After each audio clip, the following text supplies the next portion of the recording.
دنوں میں نبی پاک صلی اللہ علیہ وآلہ وسلم اور آپ کی اولاد اس کے بارے میں اظہار خیال کیا جائے گا۔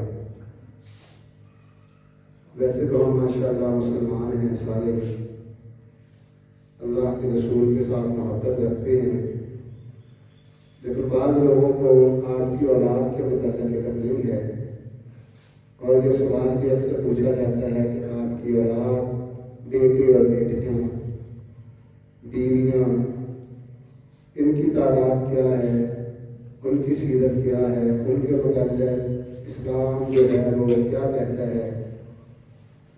اسی حوالے سے آج چند ایک گزارشات جو ہے وہ پیش کی جائیں۔ نبی پاک صلی اللہ علیہ وسلم کی سیرت ہم سنتے رہتے ہیں۔ آپ صلی اللہ علیہ وسلم نے نبوت کا اعلان تو 40 سال کے بعد کیا۔ آپ کی عمر مبارک جب 40 سال ہوئی تو اس وقت نبی پاک صلی اللہ علیہ وسلم نے نبوت کا اعلان فرمایا۔ آپ پہ پہلی وحی جو نازل ہوئی تو آپ صلی اللہ علیہ وسلم کی عمر مبارک اس وقت 40 سال تھے جب آپ کے عمر پہلی وحی آئی، اقرأ بسم ربک الذی خلق، خلق الانسان من علق، اقرأ وربک الاکرم الذی علم بالقلم۔ تو یہ 40 سال سے پہلے کی زندگی جو آپ کی تھی نا، وہ بھی امانت والی، دیانت والی تھی۔ صادق و امین آپ کو جو لقب ملا تھا وہ نبوت کے بعد نہیں ملا، نبوت سے پہلے ملا۔ آپ صلی اللہ علیہ وسلم کو صادق اور امین جو مکے والے کہتے تھے، یہ نبوت سے پہلے کہتے تھے۔ آپ نے نہ کبھی جھوٹ بولا تھا، نہ کبھی امانت میں بددیانت کی تھی، نہ کبھی کسی پہ ظلم کیا تھا، نہ کبھی کسی کو دھوکہ دیا تھا۔ تو نبی پاک صلی اللہ علیہ وسلم کے پاس مکے کے لوگ جو ہے نا، جو فیصلہ کسی سے نہ ہو سکتا وہ اللہ کے رسول سے کروا دیتے اور اس پر متفق نہیں ہوگا۔ جو امانت کوئی بندہ ڈرتا کہ شاید میری بات میرے بچوں کے حوالے نہ کی جا سکے گی، تو وہ امانت جناب محمد رسول اللہ صلی اللہ علیہ وآلہ وسلم یا ان کے پاس رکھا۔ تو اللہ کے رسول نے پہلے تو جیسے مکے میں رواج تھا کہ لوگ اونٹ چلاتے تھے، بکریاں چلاتے تھے، اس طرح کے معاملات تھے۔ تو حضرت خدیجہ رضی اللہ تعالی عنہ مکے کی ایک خاتون ہے، توجہ میری طرف رکھیے، مکے کی ایک خاتون ہے حضرت خدیجہ، بڑی نیک دل، اہم دل۔ ان کا باپ جو ہے نا خویلد، ان کی طرف سے ان کو بڑی دولت ملی تھی، تو اس نے شادی کی، بڑی دولت والی عورت تھی۔ اس کا خامد جو ہے وہ فوت ہو گیا، پھر شادی کی، پھر اس کا خامد فوت ہو گیا، 2 دفعہ یہ بیوہ ہوئی۔ اب لوگ ان کے ہاں پیغام بھیجتے تھے کہ تم ہمارے ساتھ شادی کر لو۔ عرب میں نا یہ کھلا ڈلا سا نظام ہے، ہمارے یہاں تو لڑکا بھی شرماتا ہے، بلکہ لڑکی کا سارا گھرانہ ہی شرماتا ہے کہ وہ شادی کی بات کرے۔ عرب میں یہ رواج نہیں تھا، آج تک یہ رواج ان کے ہاں باقی ہے کہ لڑکا خود ہی پیغام نکاح بھیج دیتا کسی کے گھر میں کہ میں نے شادی کرنی ہے۔ گھر والوں کی مرضی ہوتی قبول کر لیتے، نہ مرضی ہوتی نہ قبول کرتے۔ تو حضرت خدیجہ رضی اللہ تعالیٰ عنہ کو بہت سے پیغام آئے نکاح کے، انہوں نے کہا میں نے اب شادی نہیں کرنی، میں نے اب نکاح نہیں کرنا، بس میں ٹھیک ہوں اسی طرح۔ اور اللہ نے اتنی دولت سے ان کو نوازا تھا، باپ ان کا خویلد بہت امیر آدمی تھا، اپنے باپ کی طرف سے ان کو اتنی جائیداد ملی تھی، اتنا وراثت میں ملا تھا کہ آج کے دور کی ارب پتی جو ہے نا وہ بھی اس کا مقابلہ نہیں کر سکتے۔ پھر آگے حضرت خدیجہ نے ایک ایسا میکانزم بنایا، کاروبار کا طریقہ نکال لیا۔ وہ اس طریقے سے کاروبار کرتی کہ لوگوں کو اپنا مال دیتی کہ میرا مال لے جاؤ، لے جا کے فروخت کرو، پرافٹ آتا ہوگا، یا تیرا اس میں اتنا پرافٹ ہوگا۔ تو لوگ جتنے بھی تھے نا، تاجر حضرات کو آپ سے پیسے لے لیتے، یا مال لے لیتے دوسرے ملکوں میں جا کے بیچ کے آ جاتے اور جو پرافٹ ہوتا اس حساب سے وہ اس کو دے دیتے تھے خدیجہ کو، باقی اپنا رکھتے تھے۔ تو نبی پاک صلی اللہ علیہ وسلم کی پھوپھی جو ہے نا، انہوں نے حضرت محمد صلی اللہ علیہ وسلم سے کہا، اس وقت آپ کی عمر 20 سال سے زیادہ تھی، 25 سال کے قریب تھی۔ انہوں نے کہا تم بھی تجارت کرنا چاہتے ہو، میرے پاس روپے پیسہ نہیں ہے تو خدیجہ سے لے لو پیسے۔ تو اللہ کے رسول نے فرمایا مجھے تو شرم آتی ہے خدیجہ کے پاس جاتے ہو، میں تو اس سے بات نہیں کر سکتا جا کے۔ اس نے کہا چلو میں بات کر لیتی ہوں، باقی سارے لوگ جا کے بات کرتے ہیں، اس میں شرمانے والی بات کیا ہے؟ اللہ کے رسول اتنے شرمیلے تھے، اتنی شرم تھی آپ کے اندر۔ حدیثوں میں آتا ہے ایک قوانی لڑکی میں اتنی شرم نہیں تھی جتنی جناب محمد رسول اللہ صلی اللہ علیہ وسلم۔ ایسا نبی شرمیلا ہمارا عزت والا۔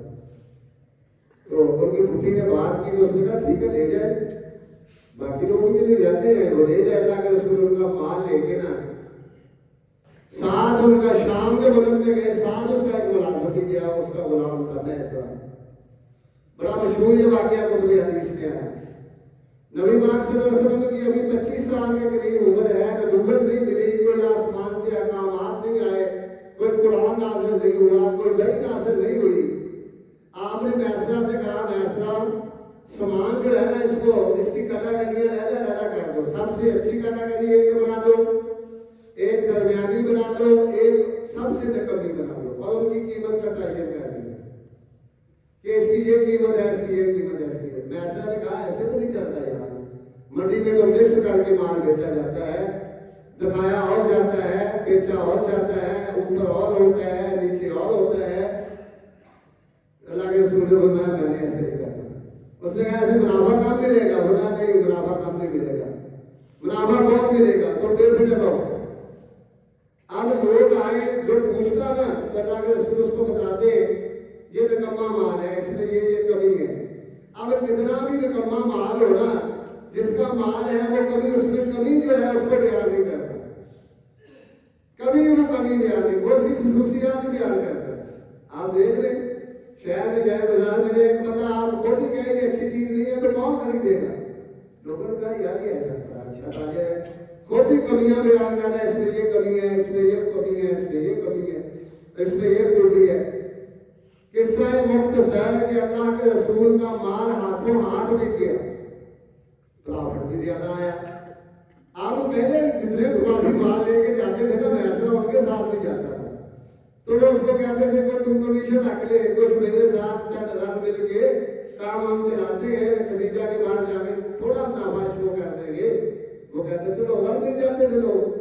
تو میسرہ نے دیکھا اللہ کے رسول نے جیسے جیسے وہاں سے منافع ملا ویسے ویسے علیحدہ علیحدہ منافع رکھا، جیسے جیسے معاملات پائے تھے اس کے مطابق آگے خدیجہ کے ساتھ معاملات کیے، سارا منافع اس کو دے دیا، اور میسرہ اتنا متاثر ہوا اور شام کی منڈی کے لوگ بھی اتنے متاثر ہوئے کہ ایسا تاجر تو آج تک دیکھا ہی نہیں گیا۔ اللہ کے رسول کو گھر چلے گئے تو میسرہ نے حضرت خدیجہ نے پوچھا ہاں بتاؤ؟ اس نے کہا پہلے بھی لوگوں کے ساتھ جاتا رہا ہوں، ایسا بندہ تو آج تک نہیں دیکھا۔ ساری خصوصیات اس نے بیان کی۔ تو حضرت خدیجہ رضی اللہ تعالی عنہا اس وقت ان کی عمر 40 سال تھی، 40 سال تھی، اللہ کے رسول کی عمر 25 سال تھی۔ تو حضرت خدیجہ بڑی مالدار خاتون تھی، یہ بات ذہن میں رہے، بڑی مالدار خاتون تھی۔ قریش کے بڑے بڑے سرداروں نے ان کو پیغام نکاح دیا تھا، لیکن وہ کہتے تھے میں نے شادی نہیں کرنی، میں نے نکاح ہی نہیں کرنا۔ اللہ کے رسول کی صفات اس نے میسرہ کی زبانی جب سنی، آپ کا کردار جب دیکھا، آپ کا اخلاق جب دیکھا، آپ کی امانت داری دیانت داری کو دیکھا، تو حضرت خدیجہ نے فیصلہ کیا کہ میں جناب محمد رسول اللہ صلی اللہ علیہ وسلم انہوں نے پیغام بھیج دیا۔ اس میں کوئی شرم کی بات نہیں، عورت بھی پیغام بھیج سکتی ہے، عورت بھی یہ پیغام بھیج سکتی ہے۔ اگر کسی کے ساتھ وہ شادی کرنا چاہتی ہے برائی کی نیت سے نہیں، نیک نیت سے، اگر وہ قبول کر لے تو ٹھیک ہے، نہ قبول کرے تو پھر بھی ٹھیک ہے، ناراضگی تو اس میں کوئی نہیں ہونی چاہیے۔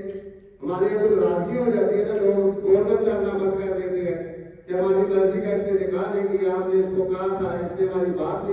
ناراضگی والی بھی اس میں کوئی بات نہیں.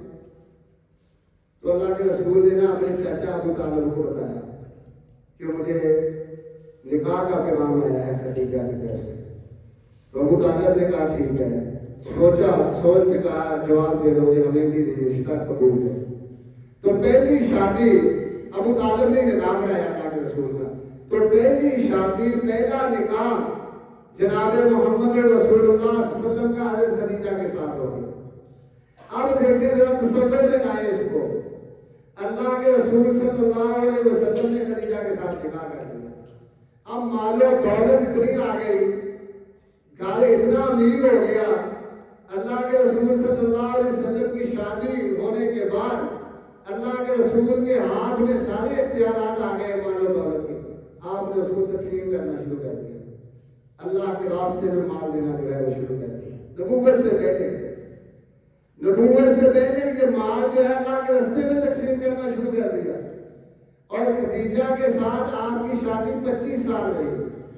یعنی کہ 25 سال کی عمر میں آپ کی شادی ہوئی. 50 سال کی عمر تھی اللہ کے رسول کی. 40ویں سال اللہ کے رسول نبی بن گئے. 15 سال پہلے گزرے, 10 سال بعد کے گزرے. بعد والے 10 سال میں تو اللہ کے رسول نے جو کچھ تھا نا سب کچھ دے دیا.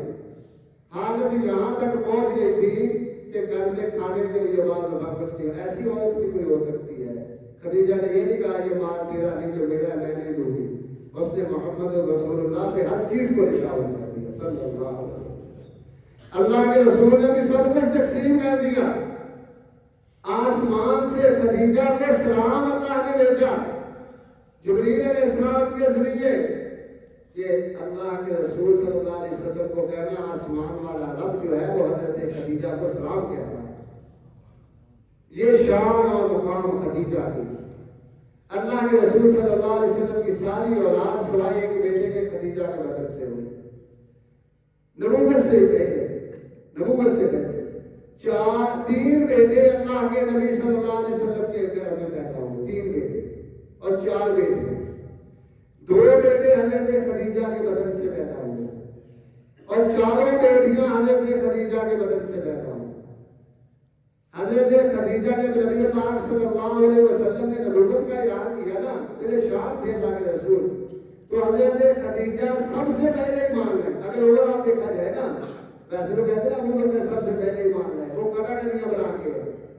اگر مجموعی طور پہ غلاموں میں, آزاد لوگوں میں, عورتوں میں اور مردوں میں اگر کسی نے سب سے پہلے اسلام قبول کیا تو حضرت خدیجہ رضی اللہ تعالیٰ عنہ تھی, جنہوں نے سب سے پہلے پیارے پیغمبر جناب محمد رسول اللہ کا کلمہ پڑھا صلی اللہ علیہ وسلم.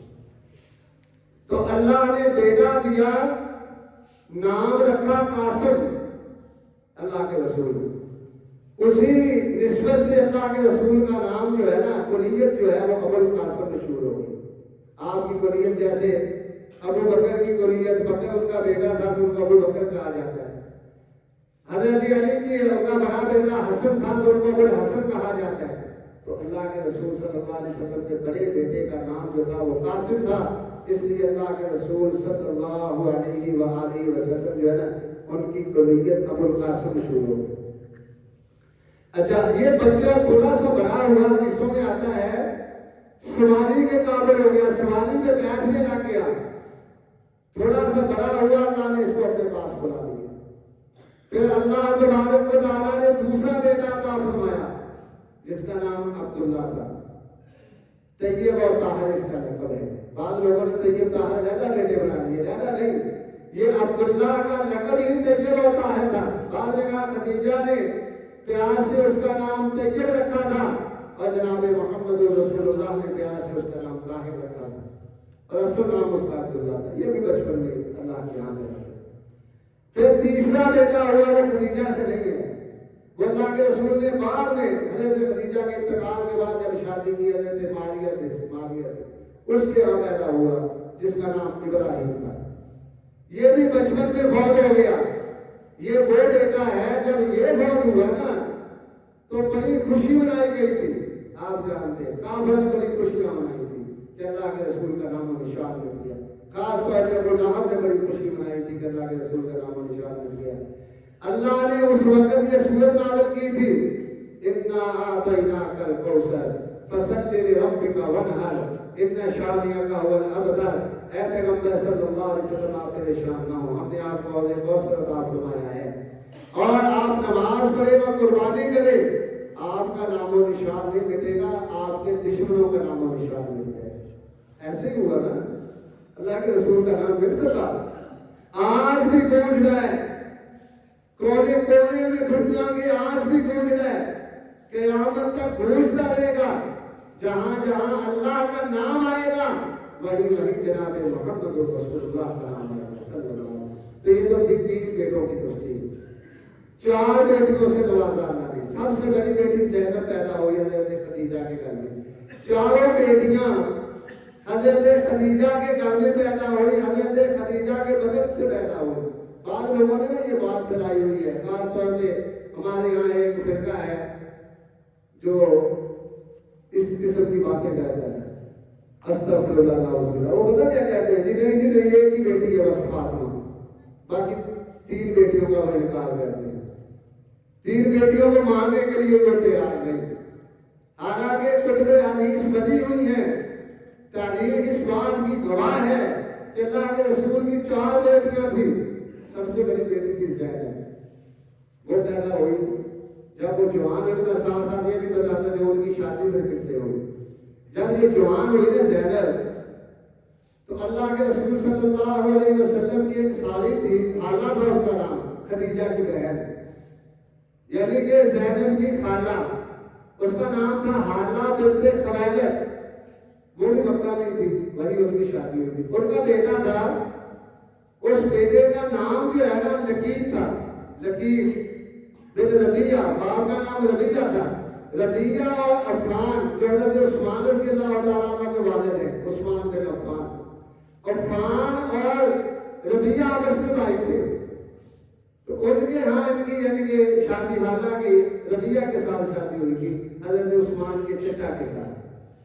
ان کے ہاں بیٹا پیدا ہوا لقیت، اس کا نام تھا، وہ بھی جوان ہو گیا۔ تو حالہ ایک دن آئی، اس نے کہا اللہ کے رسول سے، بلکہ اپنی بہن خدیجہ سے کہا، خدیجہ میں چاہتی ہوں رشتہ اور مضبوط ہو جائے، ہماری تو ہم 2 بہنیں ہیں نا، ہمارا تعلق اور مضبوط ہو جائے، تو زینب کا رشتہ میرے بیٹے کو دے دیں۔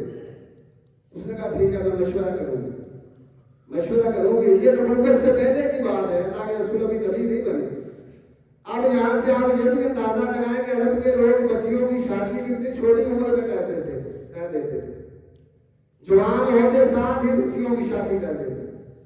تو اللہ کے رسول کے سامنے خدیجہ نے بات رکھی، تو انہوں نے کہا ٹھیک ہے، اگر تجھے منظور ہے تو مجھے بھی منظور ہے، ٹھیک ہے۔ ابو العاص اس کی کنیت تھی، نام اس کا لقیت تھا، ابو العاص کے نام سے وہ مشہور تھا۔ بڑا نیک آدمی تھا، بڑا ہی شریف آدمی تھا، تاجر تھا، بڑا شریف النفس لڑکا تھا۔ اللہ کے رسول نے کہا ٹھیک ہے، نکاح پڑھا دیا اللہ کے رسول نے، اور زینب جو ہے وہ اپنے گھر میں چلی گئی۔ جب 40 سال کے بعد اللہ کے رسول نے نبوت کا اعلان کیا نا، تو اس وقت ابو العاص کا مکہ میں موجود نہیں تھا، تجارت کے سلسلے میں کہیں گیا ہوا۔ زینب نے کلمہ پڑھ لیا، باپ کی دعوت پہ زینب مسلمان ہو گئی۔ اب جب یہ واپس کرنے آیا نا ابو العاص، تو اس نے کہا، اس کی بیوی نے، زینب نے اپنے خامد سے، میں تجھے خوشخبری سنانے لگی۔ اس نے کہا سناؤ۔ اس نے کہا میرے باپ کو اللہ نے نبوت دے دی ہے، وہ نبی بن گئے۔ خدیجہ نے اس کا کلمہ پڑھ لیا ہے، اور تو اور ابو بکر نے بھی اس کا کلمہ پڑھ لیا ہے، اور پھر تمہارے چچا زاد بھائی عثمان نے بھی اس کا کلمہ پڑھ لیا ہے۔ اس نے کہا تو اپنی بات سنا۔ اس نے کہا میں نے بھی اس کا کلمہ پڑھ لیا، تو بھی کلمہ پڑھ لے۔ اس نے کہا میں نے کلمہ نہیں پڑھا، میں نے بھی کلمہ پڑھا، لیکن اللہ کے رسول کے ساتھ کوئی دشمنی بھی نہیں رکھی، اللہ کے رسول کے ساتھ عزت اور احترام سے میں نے پیش آنا ہے۔ اسی طرح ہوتا رہا، چلتا رہا سلسلہ۔ اللہ کے رسول نے بھی اپنی بیٹی سے کہا تم رہو، کوئی پرابلم نہیں ہے، تو وہ بھی رہتی۔ حتیٰ کہ پھر وہ وقت آ گیا کہ جب جنگ بدر ہوئی، بات کو مختصر کریں تاکہ باقی چیز کا بھی تھوڑا سا تعلق ہو جائے، تو جنگ بدر ہوئی نا، جب جنگ بدر کے موقع پر کافر لڑنے کے لیے گئے، اصل میں نا یہاں سے کافر جب نکلے تھے تو لڑائی کے لیے نہیں گئے تھے. ان کو یہ بتایا گیا تھا کہ ابو سفیان کا قافلہ آ رہا ہے، اس قافلے کو مدینے کے مسلمانوں نے لوٹ لیا ہے، اس کی حفاظت کے لیے ہم نے جانا ہے. تو کئی شریف النفس لوگ بھی ساتھ چلتی ہے. بعض لوگوں کا ارادہ تھا کہ مسلمانوں سے لڑیں گے، تو کئی ایسے لوگ بھی چلے گئے جو لڑنا نہیں چاہتے تھے، ہے تو وہ کافر تھے، وہ چلے گئے لڑنے کے لیے. تو انہوں نے کہا ہمارا بھی تجارتی قافلے آتے رہتے ہیں، آج اگر ہم نے ابو سفیان کا قافلہ نہ بچایا تو کل ہمارا بھی نقصان ہوگا. تو ابو العاص بھی تاجر آدمی تھا، وہ بھی ساتھ چلا گیا کہ چلو چل کے ابو سفیان کا قافلہ جو ہے نا تجارتی، اس کو بچا کے لاتے. تو ابو العاص بھی گیا. اب جنگ ہو گئی، وہاں پہ حالات ایسے پیدا ہو گئے، جنگ ہو گئی. حضرت زینب گھر میں نا رویا کرتی تھی، کہتے اللہ میں کیا دعا کروں، ایک طرف میرا باپ ہے، دوسری طرف میرا خاوند ہے. اگر میں یہ دعا کروں کہ مسلمانوں کو شکست ہو جائے تو میرا باپ ہے ان کی قیادت کرنے والا، اگر میں یہ دعا کروں کافروں کو شکست ہو جائے تو میرا خاوند رہنے کے لیے کیا ہوا ہے، یا اللہ تو کوئی آسانی والا معاملہ فرما. اس طرح وہ دعا کریں. پھر ان کو یہ پیغام ملا کہ جنگ تو کافر ہار گئے ہیں لیکن تیرا خاوند بچ گیا، تیرا خاوند قتل نہیں ہوا، قید ہو گیا، قیدی ہو گیا ہے، قید ہو کے جناب محمد رسول اللہ صلی اللہ علیہ وسلم کی قید میں چلا گیا. پھر معاملہ فدیہ میں پہنچا کہ فدیہ دیا جائے، پیسے دے کے رہائی کی جائے. تو حضرت زینب کے پاس کا اس وقت ایک ہار ہی تھا، وہ ہار انہوں نے بھیج دیا، سونے کا ہار تھا. اللہ کے رسول مسجد نبوی میں بیٹھے ہیں، لوگ آ رہے تھے کافروں کو چھڑانے کے لیے، 70 کافر قیدی ہو گئے تھے. اللہ کے رسول بیٹھے ہیں. جب ابو العاص کا نمبر آیا نا تو اس کا بھائی آیا تھا اس کو چھڑانے کے لیے. تو اس کے بھائی نے نا ہار اللہ کے رسول کے سامنے رکھا. اس وقت تک حضرت خدیجہ کا انتقال ہو چکا تھا. اللہ کے رسول نے ہار دیکھا تو زاروں پکار ہونے لگے، ایسے آوازیں آنے لگی. صحابہ کو پریشان ہو گیا، اللہ کے رسول کو کیا ہو گیا؟ ہار دیکھ کے اللہ کے رسول ہو رہے ہیں. صحابہ نے پوچھا اللہ کے رسول کیوں ہو رہے ہیں؟ تو میں اس لیے بتا رہا ہوں یہ ہار وہ ہے جو خدیجہ نے زینب کو دیا تھا. آج یہ ہار دیکھ کے ان کو خدیجہ یاد آ گئی. آئے پیغمبر جناب محمد رسول اللہ روئے. صحابہ نے فرمایا آپ روئے نہیں، آپ اس امانت کو بھی واپس کر دیں، ابو العاص کو بھی رہا کر دیں، ہمیں کوئی اعتراض نہیں. تو پیارے پیغمبر جناب محمد رسول اللہ نے بیٹی کا حال بھی واپس کر دیا، ابو العاص کو بھی رہا کر دیا، چلا گیا واپس، مسلمان نہیں ہوا. اللہ کے رسول نے ایک ہی شرط رکھی ابو العاص سے، ابو العاص تم جا رہے ہو نا، میری ایک شرط ہے. کہا کیا؟ کہا میری بیٹی کو جا کے نہیں دیا، بس یہ شرط ہے اور دوسرے کچھ نہیں دینا. میری بیٹی کو جا کے عزت اور احترام سے بھیج دینا. اس نے کہا کہ ٹھیک ہے میں بھیج دوں گا، میں نے یہ وعدہ گئی. ابو العاص پہنچا، جا کے زینب کو وعدے کے مطابق بھیج دیا. 2 اس کے بچے تھے، بچوں کو بھی ساتھ بھیج دیا. 2 بچے تھے، دونوں کے ایک بیٹا تھا علی اس کا نام تھا، ایک بیٹی تھی امامہ اس کا نام تھا، اس کو بھی بھیج دیا. زینب مدینے میں آ گئی اللہ کے رسول کے پاس اور ابو العاص مکے میں تھا. درمیان میں 6 سال کا عرصہ گزر گیا، 6 سال کا. 6 سال کے بعد یہ قافلہ لے کے جا رہا تھا. رستے میں کہیں مسلمانوں کے ساتھ ان کا نا کوئی ہو گیا جھگڑا وغیرہ، تو مسلمانوں نے پھر ان کو گرفتار کر دیا. تو رات کے وقت نا ابو العاص جو ہے یہ مدینے میں آ کے گرفتار ہو گیا. اس نے کہا کہ مجھے نا زینب کے پاس جانے دو، میری بیوی ہے. تو صحابہ نے کہا ٹھیک ہے جائے گا. انہوں نے پتا تھا داماد رسول ہے، اس کو چھوڑ دیا. وہ گیا، جا کے دروازہ کھٹکھٹایا تو زینب نے دروازہ کھولا کے اس کو بلا لیا. اور صبح کی جب نماز ہونے لگی نا، رات کا وقت تھا، صبح کی نماز ہونے لگی تو بی بی زینب ان کو لے کے مسجد میں آ گئی اور کہا اللہ کے رسول میں نے اپنے خاوند ابو العاص کو پناہ دے دی ہے. یہ ان کا روایت تھا. تو اللہ کے رسول نے فرمایا تو نے پناہ دے دی ہے تو ہم نے بھی پناہ دے دی ہے.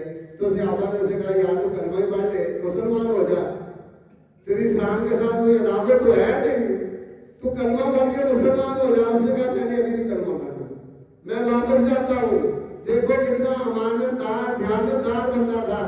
مکے میں واپس گیا، لوگوں کی امانتیں واپس کی، جس کا کچھ لینا اور دینا تھا اس کو دیا، سب معاملات صاف کیے پھر مکے میں چوک میں کھڑے ہو گئے، بیت اللہ میں کھڑے ہو کے کہا اشہد ان لا الہ الا اللہ وحدہ لا شریک لہ واشہد ان محمدا عبدہ ورسولہ۔ پھر مدینے واپس آیا، اللہ کے رسول کی صلی اللہ علیہ وسلم نماز پڑھا رہے تھے، نماز سے اللہ کے رسول فارغ ہوئے، ابو العاص نے سب کے سامنے کھڑے ہو کے دوبارہ کلمہ پڑھا کہ میں مسلمان ہو گیا ہوں، اللہ کے رسول میرا نکاح ہے ان کے ساتھ دوبارہ پڑھا دیں۔ تو اللہ کے رسول ان کو پکڑا، یہاں سے پکڑ کے اس کا بازو زینب کے قدمے کے دروازہ کھٹکھٹایا اور کہا اپنے گھر میں چلے جاؤ، کہا زینب تمہارا پہلا نکاح باقی ہے، یہ تیرا خاوند ہے تو اس کی بیوی ہے۔ یہ پہلے دماغ تھے۔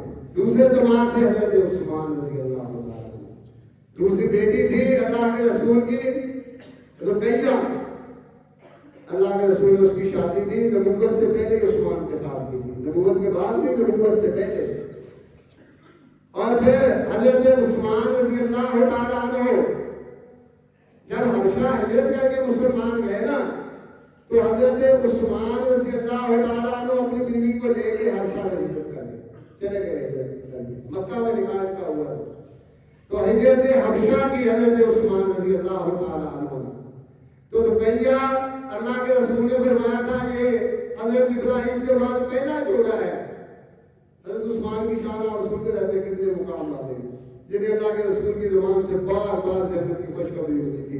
ایک موقع پہ اللہ کے رسول نے کہا ما ذرا عثمان بعد اليوم ما عمل عثمان بعد اليوم، آج کے بعد عثمان کوئی نیکی کا کام نہ کرے، پھر بھی میں گارنٹی دیتا ہوں وہ جنتی ہے۔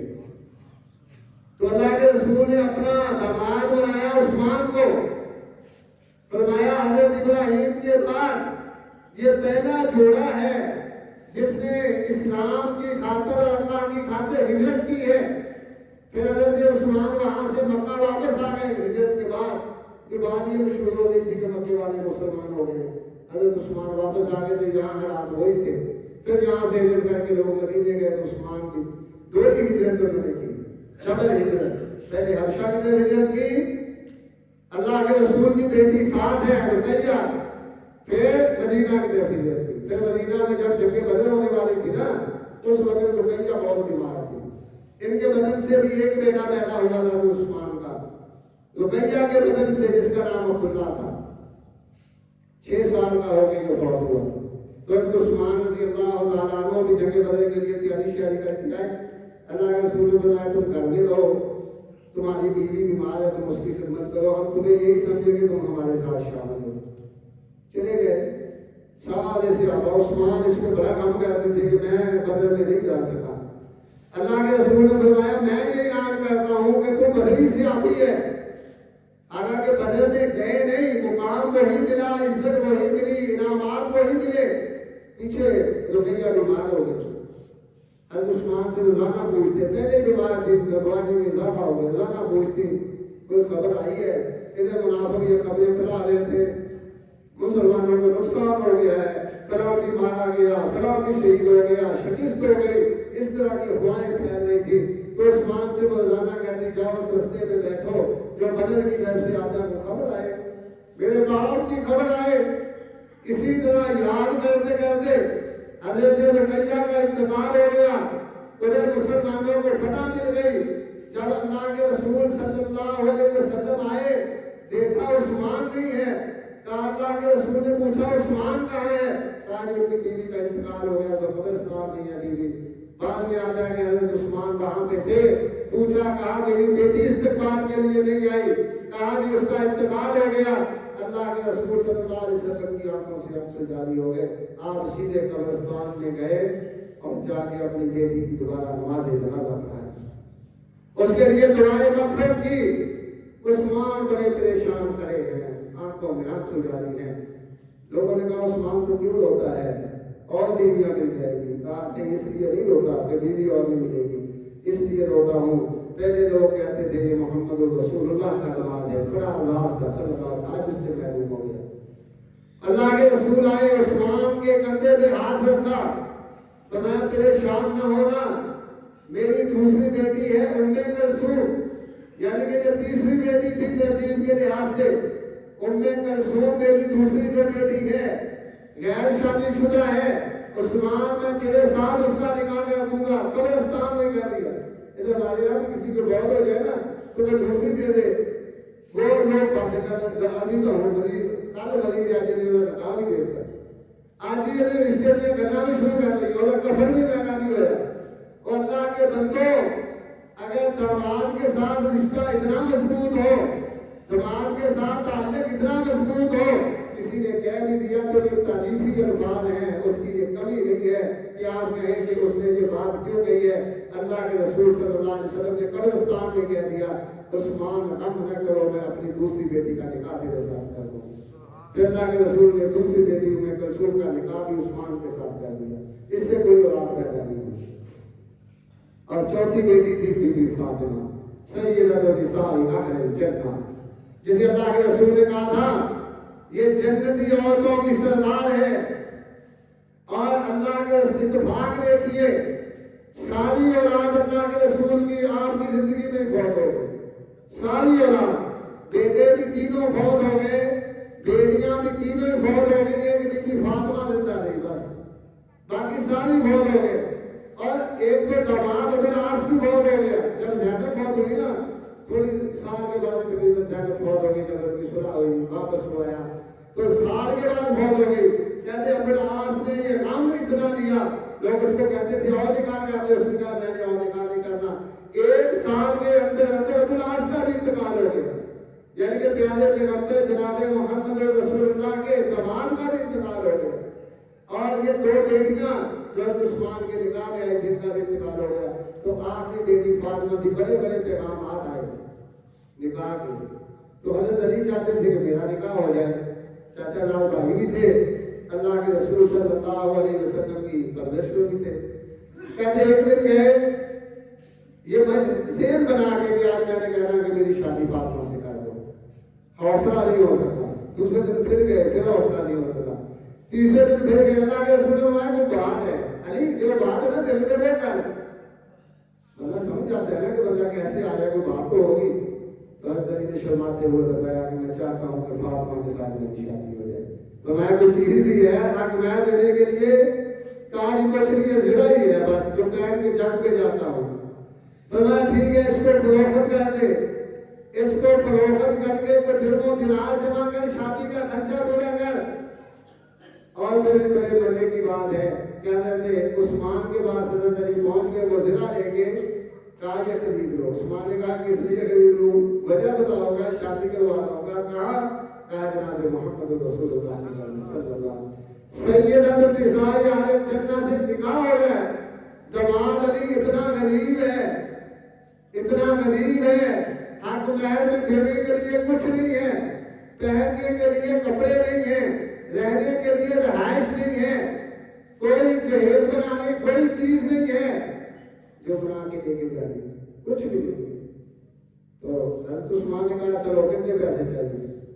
کہا جتنے کی یہ ہے اتنے دے دو۔ کہتے ہیں اندر گئے نا عثمان تو جوڑی بھر کے لائے، سکوں کی سکے تھے نا اس طرح جوڑی بھر کے لائے، اور لا کے علی سے کہا چلو نیچے کرو، جوڑی میں ڈال دیے، جوڑی میں ڈال دیے۔ یہ ان کی محبت کا عالم ہے۔ علی کی جوڑی بھر گئی، ضلع وہیں میں چھوڑ دیے، چل دیے۔ تھوڑا سا چلے گا تو عثمان نے پیچھے آواز دی، کہا علی لوگوں لوگ کہتے ہیں اپنی ضلع تو لیتے جاؤ۔ کہا یہ رکھ لو، میں نے تمہیں دے دی اور میں یہ درم و دینار تو لے کے جا رہا ہوں۔ کہا نہیں یہ بھی لے جاؤ، یہ پہن کے تو جنگیں کرے گا، عثمان کو ثواب ملتا ہے۔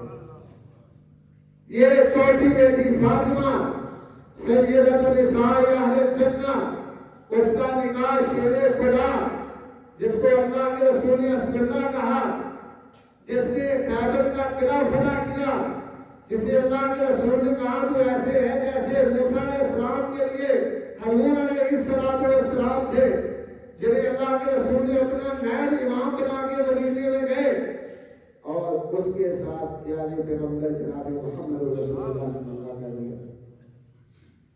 بعض روایتوں میں آگے 3 بیٹے اللہ نے دیے، 2 بیٹیاں دی، بڑا بیٹا حسن، چھوٹا بیٹا حسین، تیسرا بیٹا نے روایات میں آتا اس کا نام تھا محسن، یہ بچپن میں کہتے فوت ہو گیا۔ 2 بڑے ہوئے حسن اور حسین، اور وہی حسن حسین ہے جسے اللہ کے رسول نے کہا سیدہ شباب اہل الجنہ الحسن والحسین، جنتی نوجوانوں کے سردار حسن اور حسین ہیں، اور 2 بیٹیوں سے اللہ تبارک و تعالیٰ نے ان کو نوازا، سید فاطمہ کو رضی اللہ تعالیٰ عنہ کو۔